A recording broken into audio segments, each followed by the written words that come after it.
Ahora visualizaremos o ampliaremos las opciones de los subplot o de cada uno de los gráficos.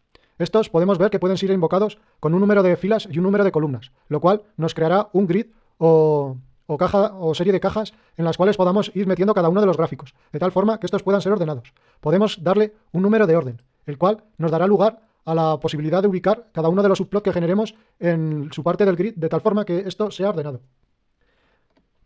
Ahora veremos cuáles son las distintas funciones que podemos operar dentro de la categoría subplot. Este subplot o add subplot nos genera un access, el cual en esta ocasión lo hemos denominado con AX22, haciendo referencia a que es el gráfico de la segunda fila y la de la segunda columna, de tal forma que su número 11 es el número de gráfico. Veamos ahora las distintas propiedades. Podemos ver que el tipo de dato que nos crea add_subplot es del tipo access.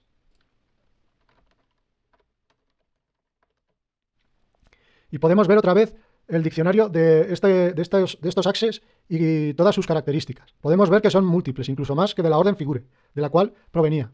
Podemos observar que existen algunos valores o listas, como por ejemplo tables, o artist, o imágenes.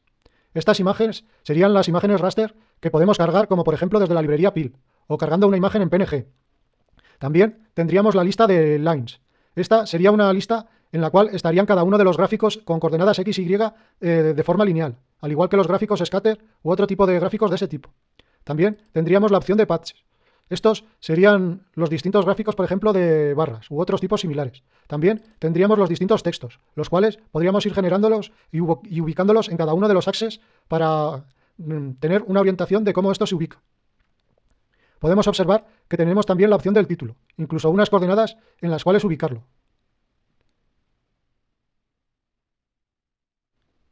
Podemos observar que podemos también activar qué es lo que sucede si pasamos el ratón por encima del gráfico, u otro tipo de opciones que se puedan generar. Cada cual es posible que quiera utilizar o visualizar estas opciones en más profundidad. Por ejemplo, el número de filas y el número de columnas podrían verse de esta forma en la forma general. Sin embargo, también es posible visualizar o crear en ocasiones un inplot o un subplot de tal forma que pueda generarse un subgráfico dentro de un gráfico.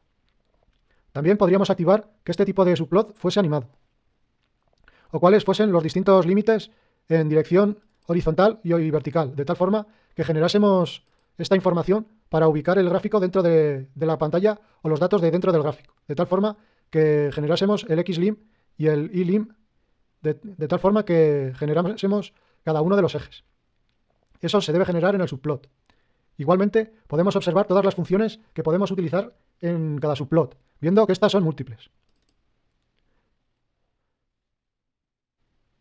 Podríamos comentar, igual que anteriormente, las distintas opciones, como por ejemplo, añadir tabla, o añadir cómo van a ser los rellenos, o qué tipo de gráficos tenemos, ya que la línea son los gráficos X e Y, o los gráficos de línea de Y es igual a X al cuadrado, etc. Igual que las distintas imágenes, las cuales serían distintos valores de coordenadas X y Y, los cuales tendrían cada uno un valor, los cuales se podrían visualizar como una imagen o un color dentro de la imagen, los cuales podríamos mapear con algún tipo de color map. También podríamos añadir containers, los cuales podrían contener otro tipo de información, o colecciones, los cuales son agrupaciones de líneas o de otros objetos que puedan llegar a tenerse. Estos pueden posteriormente cambiar su ubicación dentro de los distintos gráficos. También podemos crear ejes hijos, o hacer que se llame a otra función cuando se modifica en estos gráficos, o añadir los artists o otros tipos de objetos dentro de los gráficos.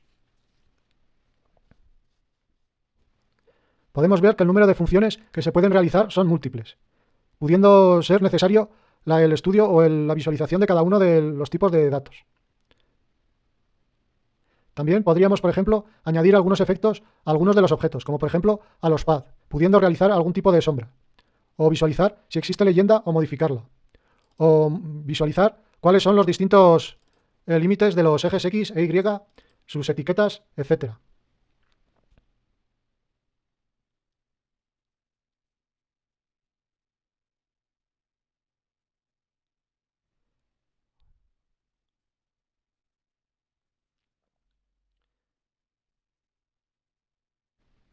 podemos observar también que en ocasiones existen algunos tipos de funciones que empiezan por get y otros que empiezan por set.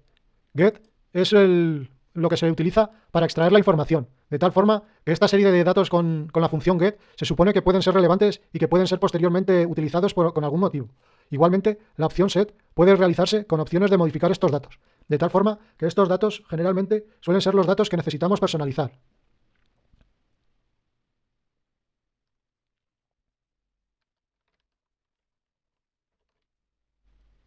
Ahora continuaremos visualizando más datos acerca del plot, ya que generalmente, o de momento, únicamente hemos comentado que invocando al PLT o PyPlot, este genera una figura, que es una ventana de Windows, y genera un subplot, el cual es una cuadrícula generalmente se visualiza como unos ejes en cuyo interior están los distintos gráficos que vamos generando.